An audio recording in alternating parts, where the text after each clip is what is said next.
magandang umaga, magandang gabi. Yes. Ha?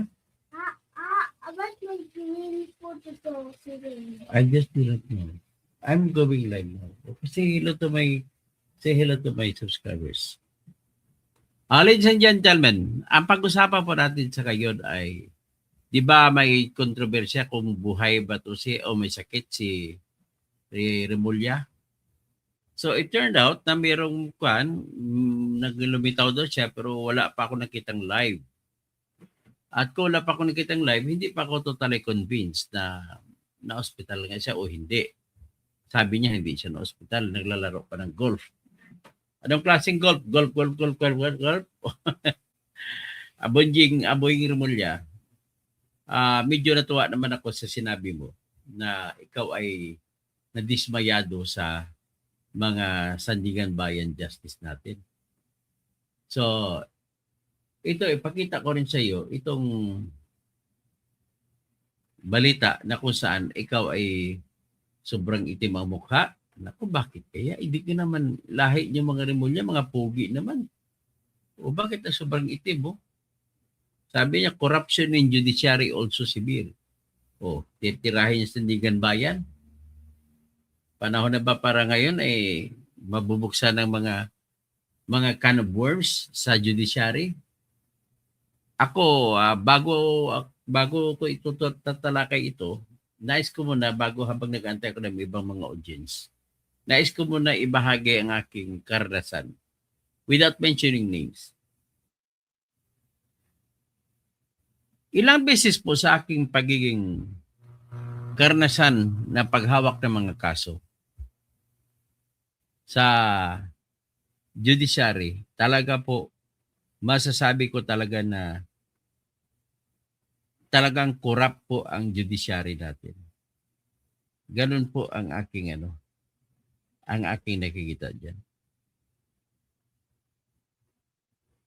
So, sa sobrang corrupt ng ating judiciary, kaya marami po, ang resulta po ay, ang direct na resulta, Manangbing Diboke, ay corruption sa judiciary. Kung masyadong corrupt ang judge, marami pong nananalo. Ang mananalo lamang dyan ay may pera.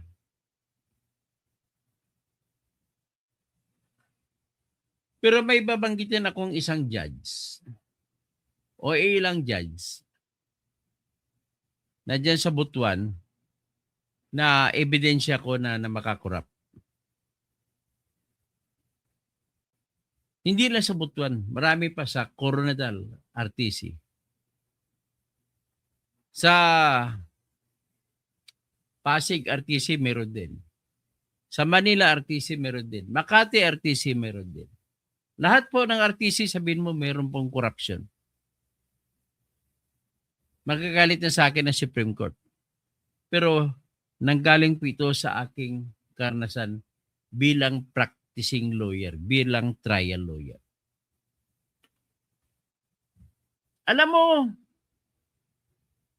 wala sana mga kriminal, wala sanang kamatan, wala sanang mga taong abusado, walang tao sana na magiging mayabang at bully at walang taong kagaya magpapatay kahit sino kasi hindi sila nakakasuhan. Kung hindi sila nakakasuhan, talaga magpapatuloy ito. Kaya medyo natuwa ako kay Boying Remulla kanina nung sinabi niya ang Sandigan Bayan daw ay malaking bahagi sa corruption. I agree. 100% I agree. At least, siya lang kauna-unahang kong ombudsman na nagsabi niyan. Ang problema kasi po doon sa mga isyu, kung ang judge ay corrupt o hindi, parang yan, the sound of silence yan sa mga abogado na laging may kaso sa korte. Yan yung mga gusto nilang ibulyaw pero hindi magagawa. Hanggang bulungan lang ng mga abogado. Ang problema kasi, masyadong mataas ang binibigay na presumption sa mga judge. Masyadong mataas ang presumption na binibigay ng Supreme Court na hindi sila gumagawa ng kabulukan. Siguro po, panahon na sa ngayon na kung hindi ninyo kaya ang justice system na tao magdesisyon, panahon na ngayon na kahit konting red flag lang, dapat bigyan ng kaparusahan ang mga judge. Harap-harapan po, marami diyang mga judge harap-harapan na binabaliktad ang mga doktrina. And yet, they got away with it. Ang isa pang ayaw ko sa ginagawa ng ating Supreme Court, yung kanilang sa ngayon tinatawag na Judicial Integrity Office. Hindi nila desisyonan ang reklamo ng mamamayan laban sa mga judge kung ang kaso ay hindi patapos. Laging idadahilan ng Supreme Court, because the issue is judicial in nature, the case is dismissed. Babanggitin ko na. May judge yan na, ilang mga judge yan nakasalamo ako sa Mandaluyong. Yung iba dyan, na-promote na ngayon. Meron dyan na na-promote na pagka-Court of Appeals. Pero sa totoo lang, masisense mo talaga yung pag-yurak nila sa batas, and yet you can go away with it. Isa-cite ko mamaya specific example sa Sandigan Bayan. Titingnan natin, kaya ba ni Boyeng? Pinagkikwento na siya na ospital, pero ito daw, may balita na siya, sinabi niya to, galit siya sa mga judges. Kung galit ka sa mga judges, tinutukoy niya po ay yung mga taga Sandigan Bayan. Tinutukoy ba niya yung judge na nagdesisyon na nagpawalang sala kay Bong Revilla? Yung judge na nagpawalang sala kay Jinggoy Estrada? Yung judge na nagpawalang sala kay Enrile na namatay na ngayon at nagpawalang sala rin sa co-accused ni Enrile na si Gigi Reyes at iba pa? Nabasa ko po mga decision nila. I cannot believe my eyes na ganun ang decision. Sige, mamaya ko na patutungin yan. Ikutin ko muna ang aking mga karanasan bilang abogado. Total na disbar na ko. I'll just share to you the listeners of my station, of my channel. I-share ko rin ito sa mga abogado na kikinig dito. Na talaga tayo mga practitioner, nakasandal po ang ating galing sa resulta ng ating kaso. Ilang beses kaya tayo ina-analyze natin ang kaso? Itong nangyari, ito yung batas.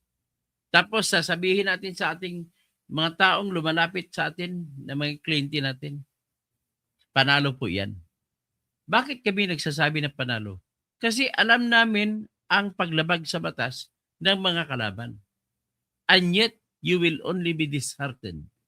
Later on, makikita mo talo ka. Ang problema kasi marami sa mga judge natin nakipagsayaw ng tinikling sa mga kalaban. Ang kalaban kasi natin dyan, sa totoo lang, pag may kaso ka, ikaw ang nabiktima. Pag may pera ang kalaban mo, gagamit ng pera. At huwag niyong sabihin sa akin mga judges na hindi kayo nabibigyan. Nabibigyan po kayo ng pera. Kukunti lang po yung mga judges na tinakot. Yung iba, nadaan sa takot, kahit nawala ng pera, ay nagbibigay ng decision pabor sa mga kung sino dapat. Very, very, very prevalent po yan sa ating mga korte sa buong Pilipinas. Walang exception. Mas lalo pa ngayon, the more it gets higher, the larger or the more serious it becomes. Mag-cite ako specific example. Ito, yung ang mga mahilig, tandaan nyo mga judge na mahilig kapag may gray area, kapag pumunta sila doon, dapat red flag na yan Supreme Court. Kapag gray area, ano ibig sabihin ng gray area?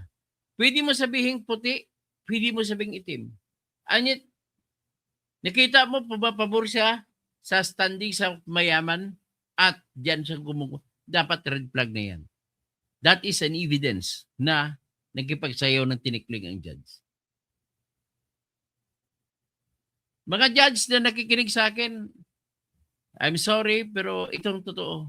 Marami dyan mga maayos din, pero there are always times na kapag maambunan ka, may pera na. Kung tatanggapin mo, yayaman ka. Pero kung hindi mo tatanggapin, bibirahin ka. Ito, pag tinanggap mo, good. Kaibigan ka. Pero kung hindi mo tatanggapin, baka papatayin ka pa. Yan pong dahilan kung bakit may mga judge na namamatay. May ibang din judge na namamatay sapagkat napakakurap. Tumanggap na, anyit hindi pa binigay ang pinag-usapan. Ang pinagsasabi na gano'n na judge, hindi na akong patumpik-tumpik pa si Judge Abu diyan sa Butuan City. Pinatay siya noong panahon ni Digong. At ang balita sa kanya, hindi ko naman alam kung totoo ito hindi, balita lang naman, na may isang babae, maganda, akusado sa drugs. Nandoon sa korte. Alam ito, Faye, alam ito ni Julie. Nandoon sa korte sa Butuan. Sabihin ko ng branch 4. Akalain mo ba naman sa kalagitnaan ng hearing, sumigaw ang isang babae na maganda. Sabi mo sa akin, papalayain mo ako. Binigay ko ng katawan ko sa iyo. Grabe ha. Yan, pera na yan at katawan ang nangyari dyan. Meron ding isang judge na banggitin ko na rin pangalan. Maswerte yung ibang hindi ko na pabanggit sa nilawak-lawak ng aking karanasan bilang trial lawyer. Marami po akong nagiging karanasan sa mga judge. May isa pang judge dyan banggitin ko na sa Pasay City. Banggitin ko ang MTC, Metropolitan Trial Court Judge, at saka yung RTC Judge. Ito po, batas po yan sa ating bansa na kapag pag-usapan natin itong tinatawag na ejectment.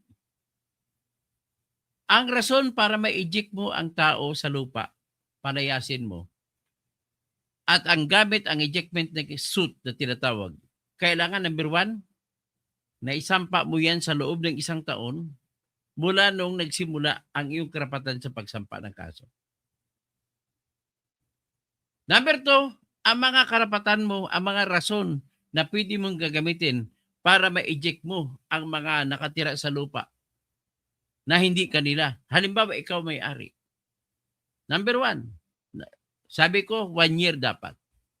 Sa loob ng 1 year bago nagsimula. Halimbawa, number 2, ano naman ang rason na pwede mo siya paalisin?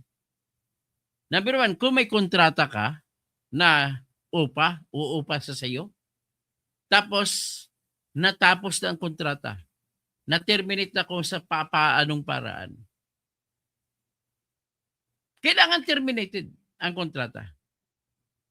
At kung kailan na-terminate ang kontrata at kailan natanggap ang sulat na pinapaalis mo na at terminated na ang kontrata, 1 taon. Ang isa pang dahilan na pwede mo mapaalis ang tao ay kung dati pinapayagan mo siya na tumira sa lupa mo, pero binigyan mo siya ng sulat, gagamitin ko na po ang lupa.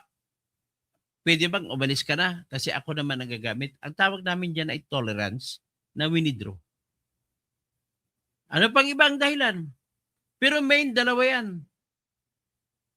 Ang isang dahilan, sabihin natin, pangatlo ng dahilan.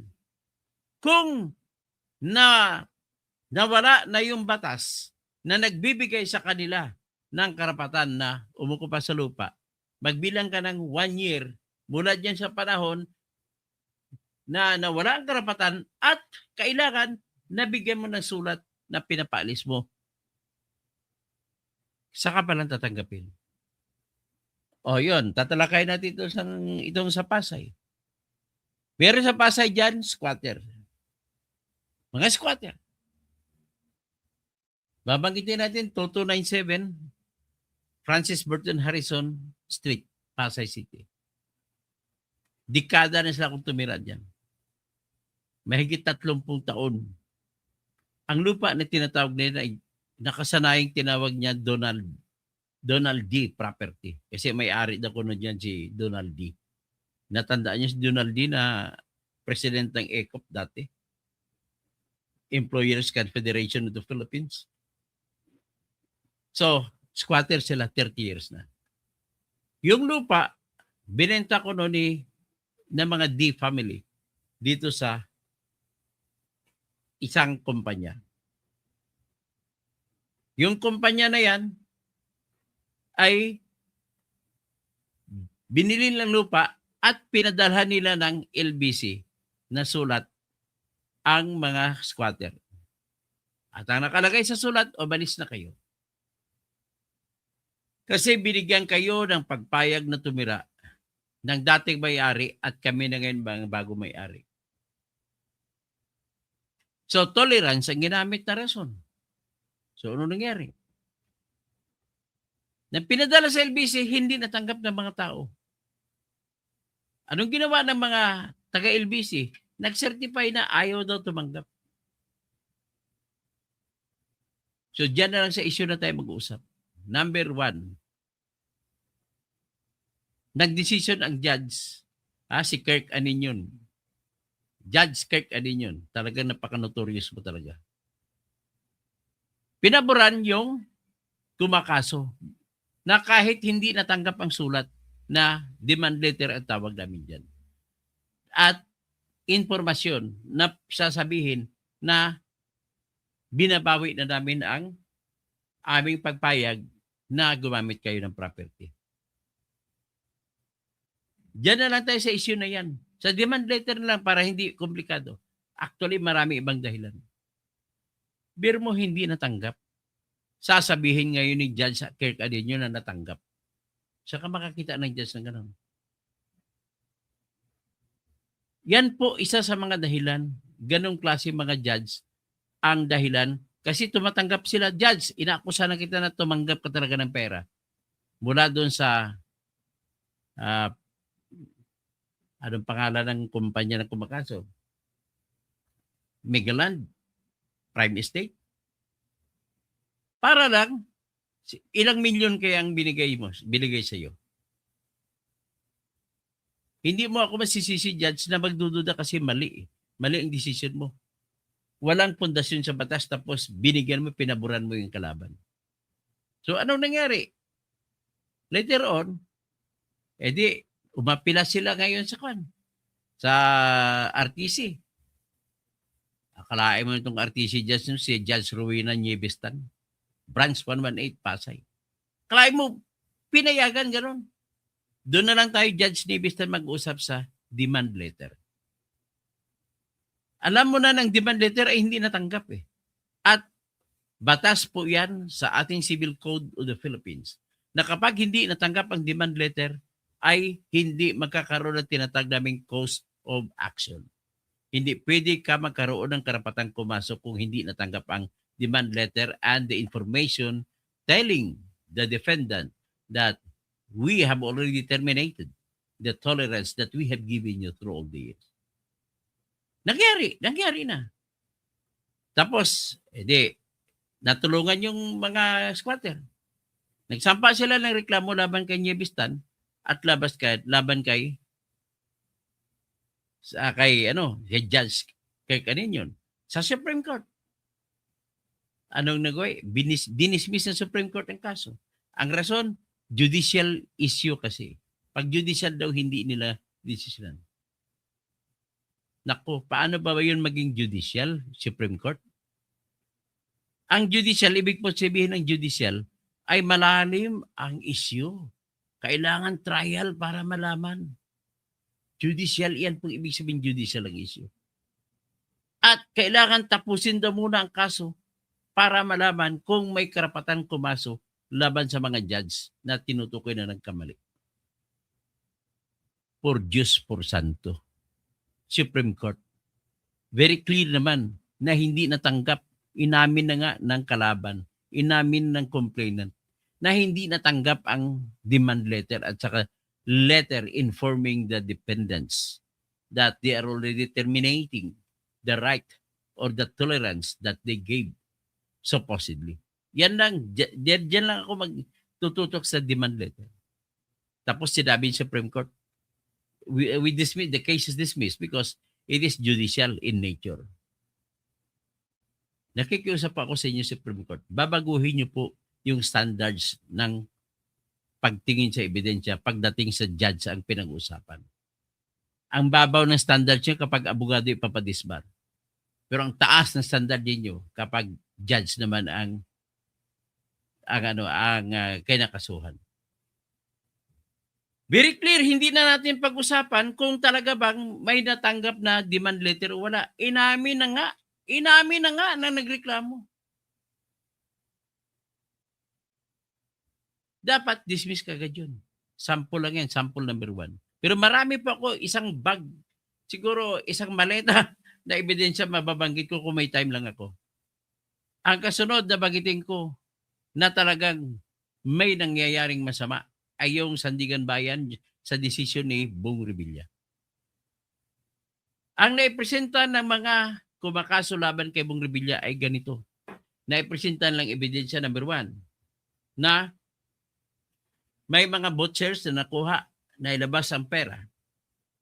Number 2, naipresenta nila na may mga sulat si Bong Revilla na pinadala at natanggap ng tinatawag na implementing agencies kagaya ng TLRC or Technological Livelihood and Research Center at saka NABCOR. Ang sulat na yun naglalaman ng sinasabihan ni Bong Revilla ang mga implementing agencies na ito na ilipat sa korporasyon ni Janet Napoles ang pera. At para si Janet Napoles na magpapatupad ng kanyang proyekto. Tapos, napatunayan na nailabas ang pera, natanggap, na i-withdraw ni Janet Napoles. Tapos, napatunayan sa AMLAC na sertifikasyon sa records ng bangko na every time na may pinapalabas na may binibigay na pera si Janet Napoles ay nagkakaroon ng deposito sa bank accounts ni Bong Revilla o ni Lani Revilla o ng kanyang mga anak o joint accounts nila. Napatunayan ha. Saan manggaling yung mga deposito sa kanila kung hindi sila nakakuha ng pera? Do you mean to say nakuha sa pag-artista? Hey, nung naging senador ka, ay wala ko po kayong pelikula. At sa totoo lang, medyo laos na kayo, wala nang kita yan. Ganon po ang ebidensya na main evidence na nakikita. So, na-summon pa o ipakita pa mga bank accounts nila. Na-compare, totoo nga na may mga deposito na ganun kalaki.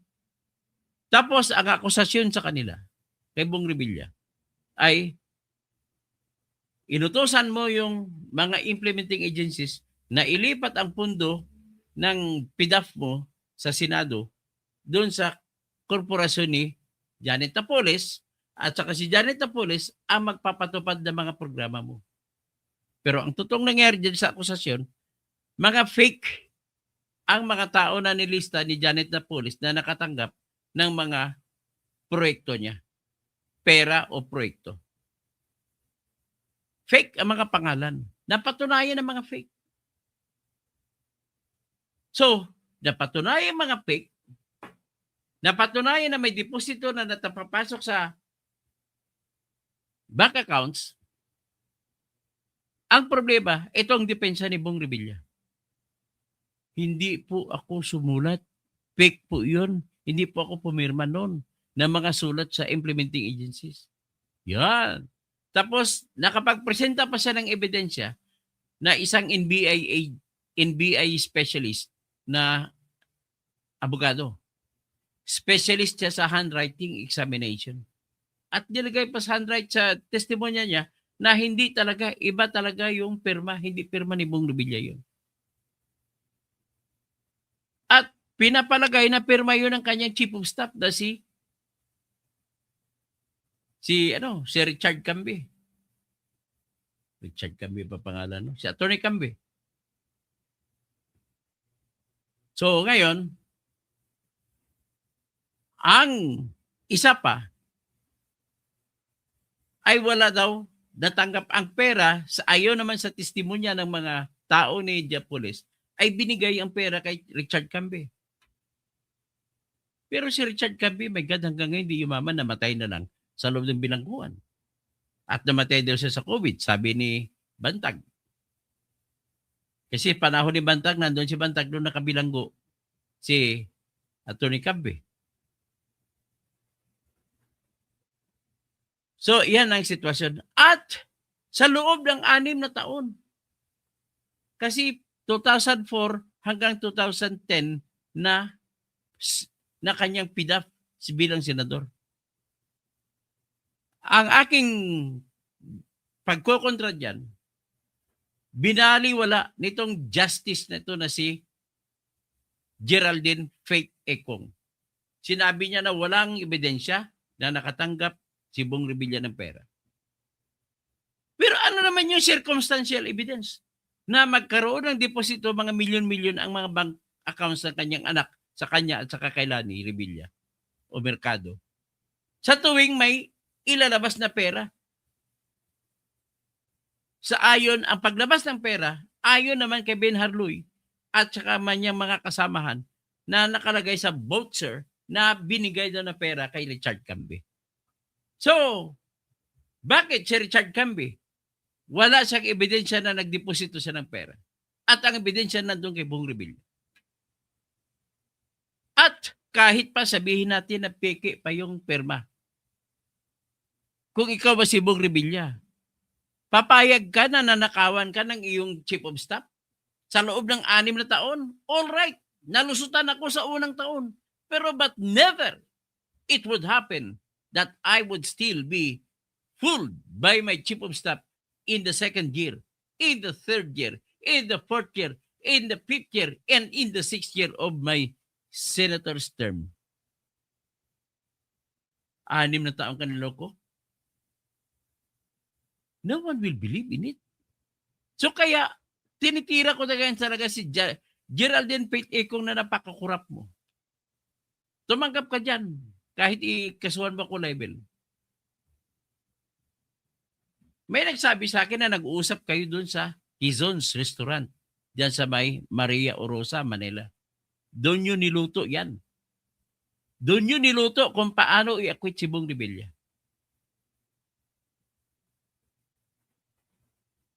Yan, si Atty. Budigon, na abogado ni Bong Revilla, iyon ang nag-ariglo.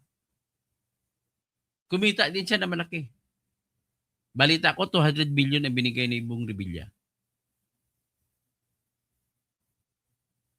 Balita ko lang naman yan. Wala akong pruweba na nakita ko yan. But I'm only telling that balita ko lang yan. But then I could show to the world the proof. Yung proof mismo, yung decision na sinulat ninyo. And ang additional proof dyan ay may mga dissenting opinion. Sa 5 justices ng Court of Sandigan Bayan, 2 ang kumontra. Si chairman ng division na si Justice De La Cruz at saka si Justice babae Grabe. So, with that, I hope that Boying Rimulya could do better. Ngayon, gusto ko mapatunayan na tama nga that Boying Rimulya is reliable. Anong gagawin ko? Mag-prepare po ako ng kaso laban kay Justice Geraldine Faith Eco. Ang aligasyon ko talaga, sabihin ko lang na very clear ang wrong, ang mistake niya, ang mali niya sa pagdedesisyon pag-acquit kay Bong Revilla. Let us now go to Jinggoy story. Paano naman acquit si Jinggoy? Si Jinggoy naman, ang kanyang kaso ay inakusan din sa kapareho din kay Bong Revilla. At ang kanyang depensa ay pareho din kay Bong Revilla na hindi niya pirma yun. Tumalab din. Tapos ito pa may problema. Pwede mong sabihin na ang mali ay sa mga abogado ng ombudsman na siyang nag-prosecute. Bakit? May isang mga dahilan kung bakit hindi kinonsidera na ebidensya laban kay Jinggoy ay sapagkat hindi nagtali yung voucher number ng tinatawag na SARO number. SARO kasi number, pag release ng pera, dahil hindi daw nagtali, acquitted din. Maraming mga pera tinanggal na inakusa kay Jinggoy na kinuha niya, pero tinanggal. At the same thing, ang tumanggap na ng pera ay yung kanyang chief of staff din na si Pauline Teres Labayen. Si Pauline Teres Labayen, hanggang ngayon nag-usap tayo ay wanted. Hindi nagpakita. At ang isang ebidensya na sinumiti kay Jinggoy, na sa tingin ko ay mali naman ang ombudsman ito. Kasi ang ombudsman na prosecutor nagpresenta ng ebidensya. Ano yun? Yun yung ebidensya na sa akusasyon na ginamit ni Jinggoy si Juan Nang. Pangalan, Juan, apelido, Nang, Inji. Na para tumanggap ng pera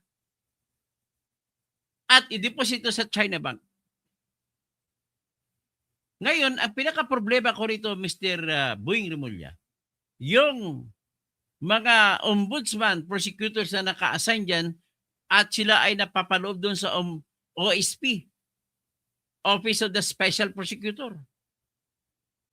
Bakit hindi sila nag-motion na ipatawag ang NBI at saka PNP na handwriting experts para maikumpara yung handwriting ng Juan Nang sa handwriting ni Jinggoy? Akalain mo pag kinumpara magkapareha, pareha ang stroke lahat. Ibig sabihin, si Juan Nang na tumanggap ng ibang pera galing sa pinap ni Jinggoy ay si Jinggoy Estrada rin. Ibig sabihin, very, very poor yung prosecution. At hinayaan na lang. Ibig sabihin po, naniniwala ako, pati kay Bong Revilla, marami kasing pagkukulang din kay Bong Revilla ng mga prosecutors. Naniniwala po ako, Robel Bengson, na yung mga prosecutors na nagpresenta sa poste din ng ebidensya ay binigyan din ng pera para hindi ipresenta yung mga ebidensya. Tapos, yung kay Jinggoy, nauwi sa wala. Acquitted siya. Lumalabas na piki daw yung sulat na pinadala na mag-utos na ililipat sa account ni Janet Napoles. Ang isa pa na pinagtatakahan ko, bakit hindi ginamit ng hindi binigyan ng bigat ng justices na may hawak kay Jinggoy? Itong testimonya ni Ruby Tuason. Sino ba si Ruby Tuason? Si Ruby Tuason po ay whistleblower, state witness na dapat ding siya dapat kasama sa dependent or accused. Co-accused dapat siya ni Jinggoy. At dahil nagsauli siya ng, hindi ko magkamali, 40 million, sinauli niya 40 million na nakuha niya dahil ginawa siyang ahente ni Janet Napoles. Sa kada release ng pera, siya yung sa Senado, pumunta pa doon si Ruby Tuason at binigay ang pera kay Jinggoy. Nakunan pa nga yun ng CCTV. Ang pinagtataka ko to sa mga justice diyan sa kaso naman ni Jinggoy, bakit hindi nila binigyan ng diin na totoo yung sinasabi ni Ruby Tuason? Dapat bibigyan lang ng malaking bigat. Bakit po? Akalain mo, kasama sa paggawa ng krimen, inamin niya, at nagsauli pa ng pera, ibig sabihin, totoo na naandoon siya. At hindi siya magsasauli ng pera kung hindi siya nagsasabi ng totoo. Try mo ganon, kaya matindi itong dalawa magkakumpare, magkasamahan sa pelikula, si Jinggoy tsaka si Bong. Kalain mo na ganon.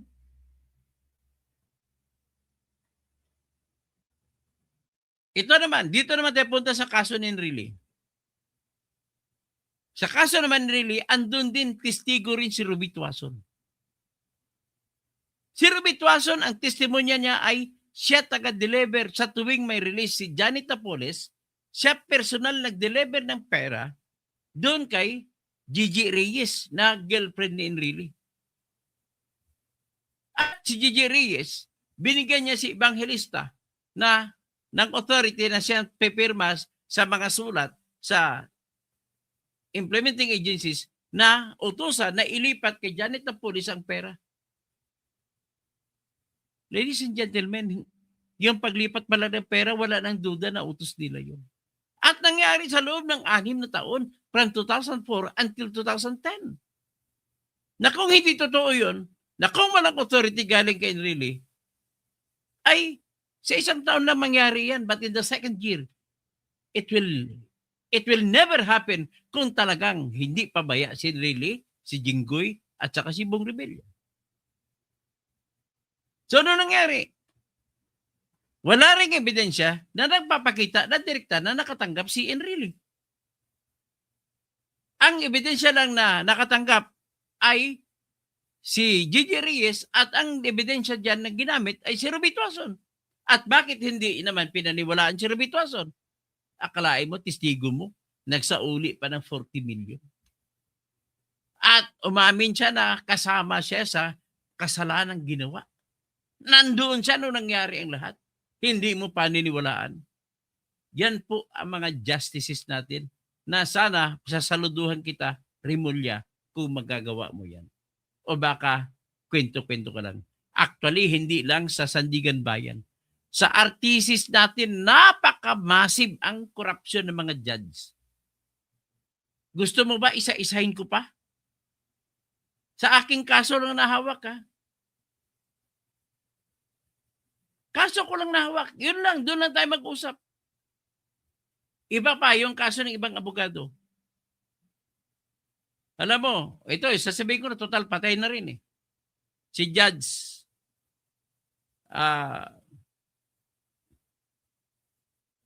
ano?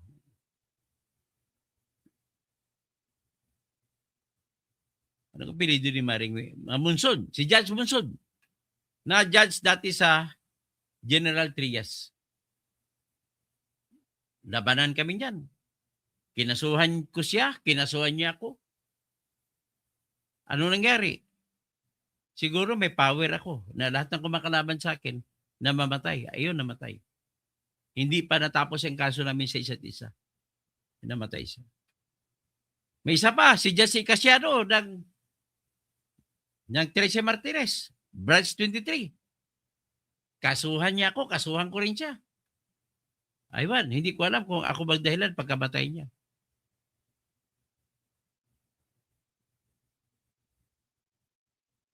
At, pero may isang judge ngayon na sa Manila City na nakalaban ko, nagkasuhan kami, pero naniniwala ako na hindi siya corrupt. Asan siya ngayon? Na-appoint siya, na-promote siya sa Court of Appeals. Babanggitin ko na total, papuri naman ang sasabihin ko sa kanya. Si Judge Lorenzo, na dating branch 4 ng Manila. Ngayon po, nasa Court of Appeals na siya. Yung pinagawayan namin, lagi kami nababanatan. Hanggat sa may kaso siya doon sa Cavite, sa Tagaytay, may kaso rin ako, nakataon na siya yung judge. Sasabihin niya, sabi niya sa abogado sa kabila, attorney, I want to tell you the truth that Mr. Attorney Kausing and I have been enemies of each other. Attorney Kausing, I will give you the benefit. If you want me to inhibit from this case, I will inhibit. Sinabi ko kasi mga past naming issues, okay na sa akin yun. Saan ba nagsimula yung issue namin? Kay Percy Lapid. Inakusahan ko siya sa kanyang decision doon laban kay Percy Lapid. Akalain mo na na-dismiss ng kaso, binuhay niya. Eh di, ang contention ko, that was a violation against the double jeopardy rule. Naipanalo ko yun. Nanalo kami ni Percy Lapid doon. Because of those things, ilang beses kami nagpangita. Nagkita rin kami sa branch 4, nagkita rin kami sa Tagaytay. And I am amazed by the humility of Judge Lorenzo. Sabi ko, Judge, huwag ka mag-inhibit kasi I firmly believe, although we started with a bad note against each other, but I do believe in your fairness. Yun ang nangyari. Kaya yung sa branch 4, natapos ang kaso, siya pa rin ang judge, nanalo pa rin ako. Yung sa Tagaytay ko, na kaso, na siya humawak, panalo pa rin ako. Although nag-inhibit siya doon, ibang judge humawak. I'm telling these stories from my wealth of experience. And from the stories in itself, yung evidence ko po laban sa mga justices sa Sandigan Bayan, yung mismo ng desisyon na ginawa nila.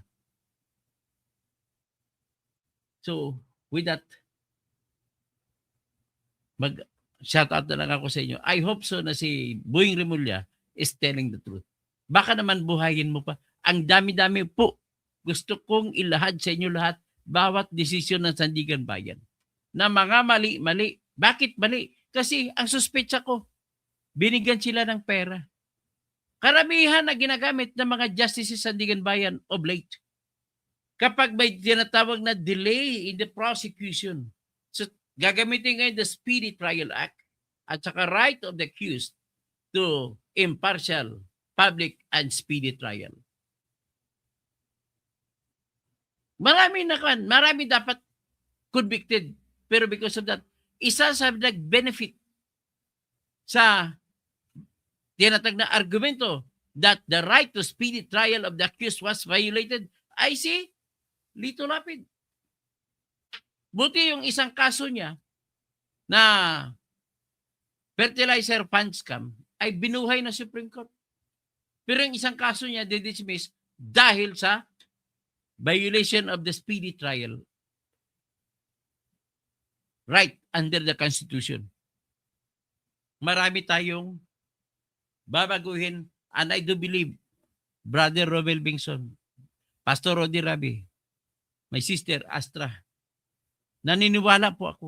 I do believe in the firmness of my conscience and in my heart that the only way for the Philippines to eke out of this problem, gargantuan and giant problems of corruption, is for us to have that very firm, very solid system of justice that not any corrupt man can buy.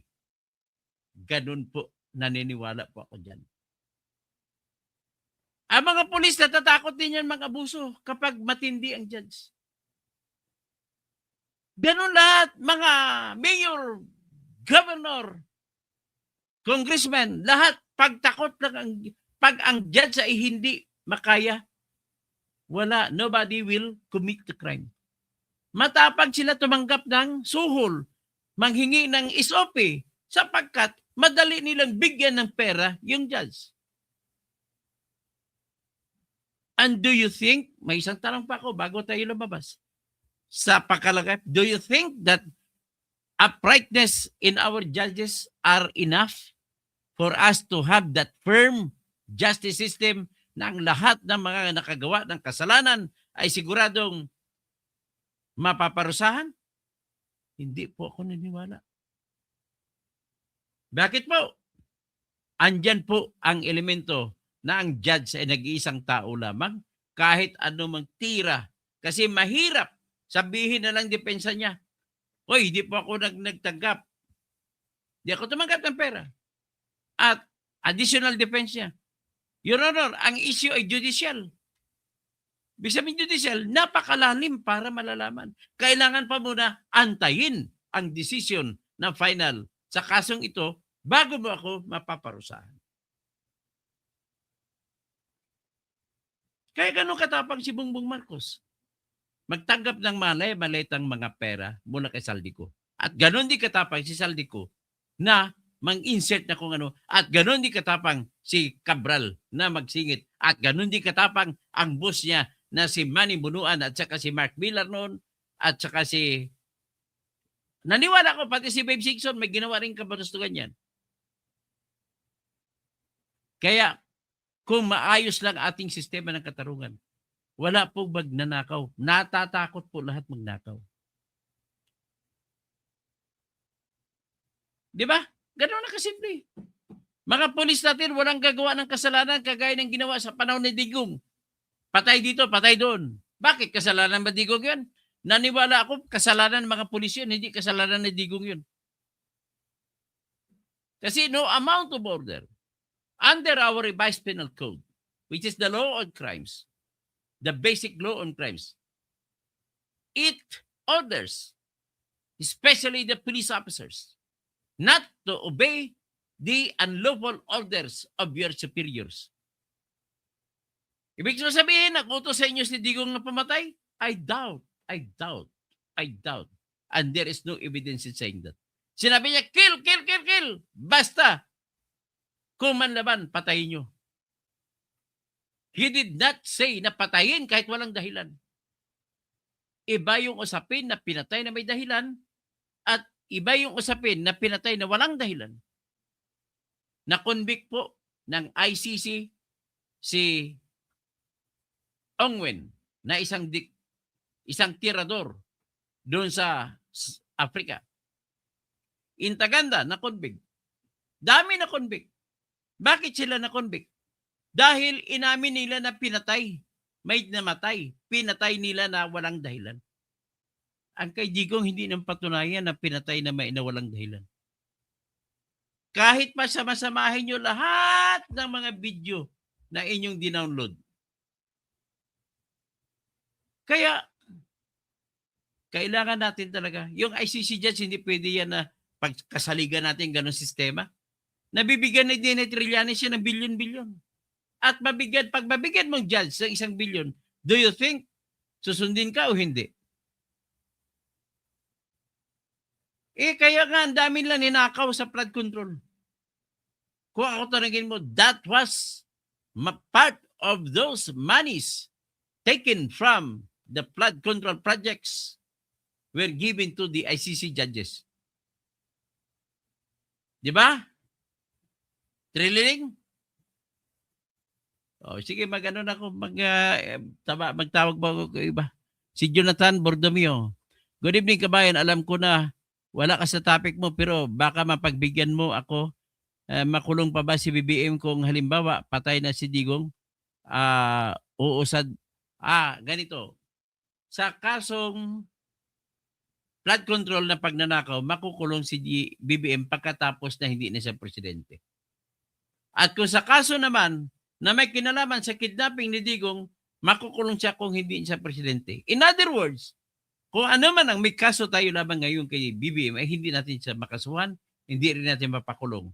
Sapagkat may tinatawag na immunity from suit ang presidente. Pero pag bumaba na siya sa pagka-presidente, pwede na po siya kasuhan. Pastor Rodi Rabi, magandang gabi po. Mine. Tapos si Francisco Andujar. Pera lang ang katapat niyan. Ano pa ba? Ferdinand San Juan. Magandang gabi po, Attorney Engineer Dr. Toto Tirador, Katotohanan Kausing. Romel Bingson, naimbag gabi, Tirador, Dr. Engineer, may pinababalik na halaga ang Sandigan Bayan. So, ibig sabihin, totoo. May pinabalik 124,500,000. Pinabalik ng Sandigan Bayan kay Bong Revilla. Hanggang ngayon, hindi pa binalik. So, Chris Bagtas, hi, hello sir, good evening from Ilagan City, Isabela, Luzon, Philippines. Thanks, Happy New Year po. Happy New Year sa lahat ng mga Ilocano dyan sa Isabela, sa Ilagan. Naalala ko tuloy. Romel Bingson, naalala ko tuloy yung kinakain ko dyan na pansit kabagan. Esteban Wakdagan. Bakit kaya walang sasabihin ni Buying na kasuhan sina M. Romualdez? Yan ang pinagtataka ko. Kaya nawawala tuloy ako ng gana sa kanya pag naalaala pa ko yung si Romualdez. Tsaka si Sandro. Tsaka si BBM. Si BBM, hindi natin makasuhan kasi sitting president. Si Francisco Andujar, gusto ko dapat humawak ng kaso ng mga tao sa gobyerno. Helen Baguio, nakakaabot din sa live nyo. Salamat po. Alice Agni, no sound ba ko kanina? May sound naman nata ako ngayon. Francisco Andujar, gusto kong pagkatao mo, Toto Kausing, dapat marami pang tao katulad mo. Salamat po. Arthur Adjuba, sino ang nagpatay? Ang sa ngayon pong ebidensya namin po, to be honest, to be fair, base ebidensya lang na hawak ko ang basihan. Wala pong iba, si Bantag po. Kaya ang mga supporter ni Bantag, pasensya na kayo. Yan ang sugo ng ebidensya na hawak ko eh. Pero hindi ko alam kung may tao pa sa likod din Bantag. Ganun na ho, kasimple. Unang-una, isipin nyo lang, sino bang pwede mag-control sa mga bilanggo? Walang iba kundi yung boss. At sino ba nagutos? Yung second to the boss. Si Zolveta, Ricardo Zolveta. At sino ang boss ni Zolveta? Di si Bantag. Edwin Bison, ulol, sino maniwala sa'yo, disbarred ka na. Hindi po dahilan ang disbarment para maniwala o hindi ka maniwala sa akin. Bakit po, Edwin? Kasi po, yung pagka-disbarred, tinanggalan ka lang ng lisensya. Hindi po natanggal sa iyo ang kaalaman mo bilang abogado. At lalo ng karanasan ko bilang abogado. Hilda Marquez, Amen. Praise to you, O Lord. Amen. Thank you, Jesus Christ. Alleluia, alleluia, alleluia. Amen. Thank you, Sir Dr. Attorney. Dr. Cousin, salamat po sa inyong patuloy na paglingkod. Salamat po. Arthur Adjuba, so ano masasabi mo sa kaso ni Kaper Silapid? Masasabi ko, biktima siya, pinatay siya. Pinapatay siya ni Bantag. I don't care kung anong sabihin ng mga subscriber ko na pabor kay Bantag. Astra Kausing, God Save the Queen. Si Frank Shane Sionko Bininati. Hi, Dr. To, always watching you. Thank you po. Live whenever I have the time. Kasi baliktad ang oras natin. I'm here in Ontario, Canada. Otherwise, I watch the replay. Salamat po, salamat po. At paki-forward niyo po sa lahat ng mga tao na gusto makakaalam ng tamang comment, tamang batas na paliwanag sa batas, at makatotohanan po ang aking binagbabasihan ng mga pangyayari. Hindi po ako nagsasabi na isang bagay ay yan, wala kong ebidensya. Mimi Authority, good evening, sir. Jan Valbuena, tama, sir. Fee, abakahin ako niya. Oy, magandang gabi dyan sa Buena Vista, Agusan del Norte. At saka sa Tagum, Davao del Norte. Edwina Bon, opinion mo bakya? Bakya ba? Sige. Ikaw, hindi ko na basahin ang ibang sabi mo. Total, tinitira mo ako eh. Bernard Magtibay. Tapos, Heriberto Filemon Indiapi. Isa lang ang style ng Sandigan Bayad at Comelec. Pareha po. Si Ma'am Ding Diboke, Manang Bing, kay kababayan ko, kamag-anak ko at kapitbahay. Jigger Yarte. Sino pang iba? si Si Romel Bingson, naniwala di ako sa sinasabi mo, Dr. Toto, ang laki ng problema ng justice system natin. Kaya dapat mapalitan. Herberto Filemon Injapi, sana may balik na ang pagkaabogado mo. Opo, sa maganda talaga. Pero kung wala, wala tayong magagawa. Sa mga 5 years na 3 years pa, ang takbuhin. Virgie Piquero, ang kurap, walang pagbabago ng bayan natin. Si Sioning Hukom, hello, Happy New Year watching in Arizona, USA. Salamat po. Tapos si Injo Lacona, like. Virgie Piquero for Senator Toto Kosing. Patyonjud ang mga adik. Mailin, encourage them to fight. Sagot ko, kaayo digong. Tapos dito ang trolls na adictos. Jose Gonzalez, Attorney Engineer Toto, you mean po may bendalo before pa. Marami pa nga bendalo, kaya nga maraming gumagawa ng kasalanan. Yung pagpatay pa lang tao, bending dalo na po yan. Flor Tulad, sir, pwede bang ipatupad na ang bitay sa mga bangag at magnanakaw? Sa ngayon, hindi pa po pwede, kailangan gumawa ng bagong batas. Pero wala pang batas na ginawa po. So Alfred, hello po. So the producer, saan ang hearing ng kaso ni Enrile? Tapos na po sa Sandigan Bayan at namatay naman siya. So ang pag ibinalik yan, ang dedelikado sila ni Gigi Reyes, yung co-accused niya. Just be a good human being and true to your viewers. Yun lang. Salamat po, Bebot Maat. Ngayon, bago ako mag-out, nais ko muna hilingin sa inyo, please help me na mapatupad ang sistema ng katarungan na kung saan ang mga tao mismo ang hukom.